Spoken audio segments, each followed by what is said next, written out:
It's a big weekend for WWE and AEW, and we got some hot stories to discuss in today's video. As always, I'll put the timestamps in the description down below. I want to kick things off with some AEW news, and more specifically, Forbidden Door 2.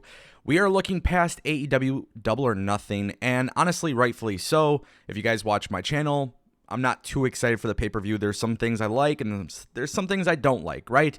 But of course, we got Forbidden Door 2 pay-per-view, and a lot of people are excited about it. However, some very interesting stuff came from Meltzer today about talent missing Forbidden Door 2. And this is not necessarily a shocker, but it's something I just want to throw out there because it is definitely a big blow to the company.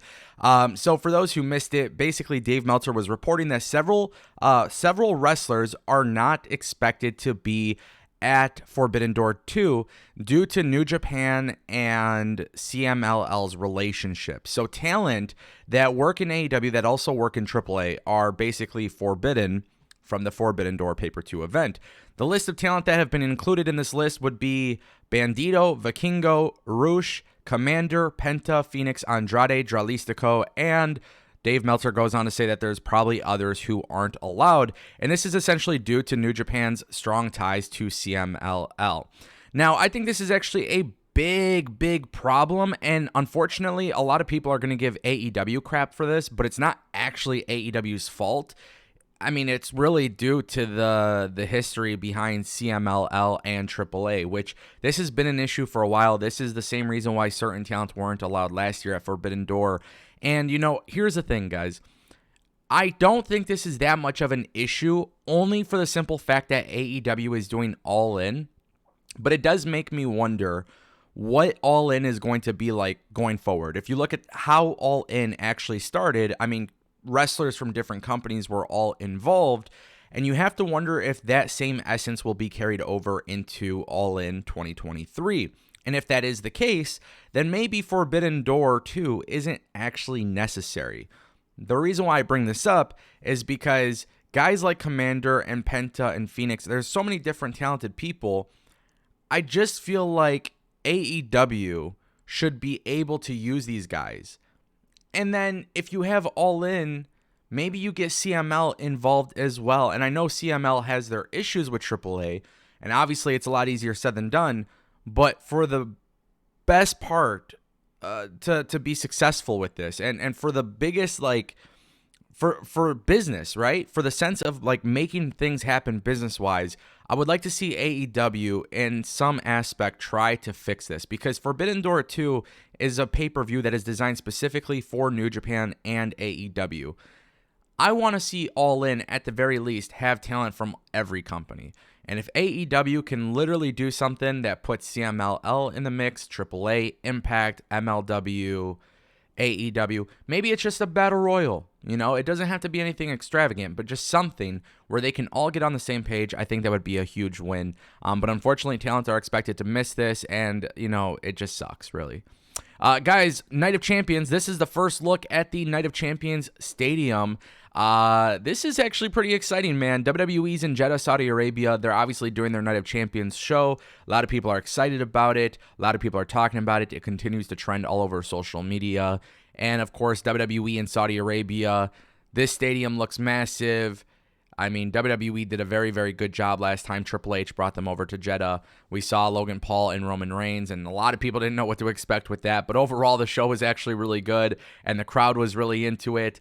I actually think this show will probably be a lot better. If there's any indication that we need, I say look no further than the WWE press conference, because the crowd was incredibly hot for the press conference. But yeah, I think this is cool. I'm glad that WWE continues to do big international stadium shows.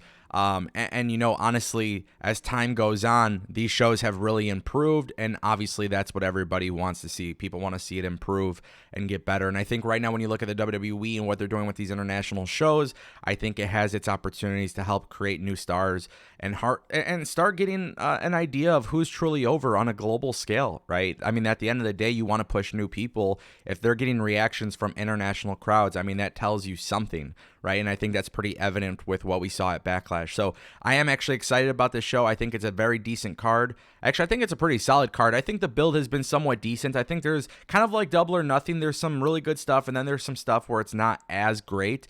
But also at the same time, too, you know, WWE at least consistently has been building their pay-per-views on a week-to-week basis, and I think that's where I kind of feel a little bit more excited for Night of Champions. Like, I'm not necessarily excited for Rhea Ripley and Natalya, but also at the same time, too, I mean, I would rather have Rhea Ripley get a clean win over somebody than have her versus somebody that's potentially going to lose. So, yeah, nonetheless, the show probably going to be really good. It should be a fun weekend for wrestling pay-per-views, but also just looking at this picture, it came from Boozer, a.k.a. BWE, and this is super exciting just to see that their shows always feel a little bit over the top, when they do Crown Jewel or Night of Champions or whatever it may be. So I'm excited about this. Can't wait to see what happens. That leads us to our final story, WWE trying to sign some top free agents. Looking into this, I'm pretty excited because both of these guys I feel would fit very well in WWE. One that's actually a little bit shocking to me is Richard Holliday. If you guys don't know who he is, he's a wrestler that was part of MLW. He had to take some time away due to cancer. The good news is he came back and now his cancer appears to be gone. And WWE seems to be very interested in Richard Holliday. According to multiple sources, I know Dave Meltzer recently talked about this as well. He doesn't know for a fact if they will be signed, but just to kind of throw this out there, there's been so much talk about a hiring freeze and whatnot, and I just don't know if a hiring freeze necessarily exists. Obviously, WWE is going through their merger, and I think a lot of free agents are going to go and wait a little bit to see what happens with the merger. But the first name on the list was Richard Holliday. Very good talker, very solid performer. If they want to put him in NXT, let him climb the ranks a little bit, get acclimated to WWE, and then move him to the main roster, he's going to be really good.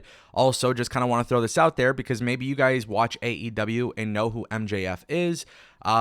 Before MJF was in AEW, he was in MLW, and he had a group going on with Hammerstone and Richard Holliday, and there's a lot of parallels there. So I'm not saying Richard Holliday would be the sole reason why MJF is in WWE, but if MJF ever did seriously want to go to WWE, they actually could put a group together if they so chose to do so.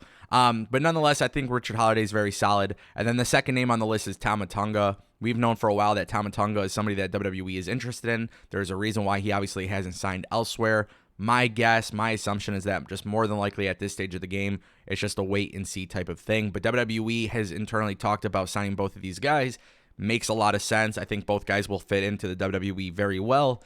And listen, WWE, they brought in Dragon Lee and everything's been going well there. But since Dragon Lee, we haven't seen anybody brought in. So obviously there's a lot of confusion when it comes to the hiring freeze and whatnot. So I just want to see WWE continue to make solid moves, continue building the youth of their company. That seems to be a very big internal discussion as well as building the young superstars. And obviously some people, they might be up there in age, but obviously that doesn't really matter as long as they're healthy and they're going at it. So super excited to see what happens. I'll keep you guys updated along the way. Thank you so much for watching. See you next time.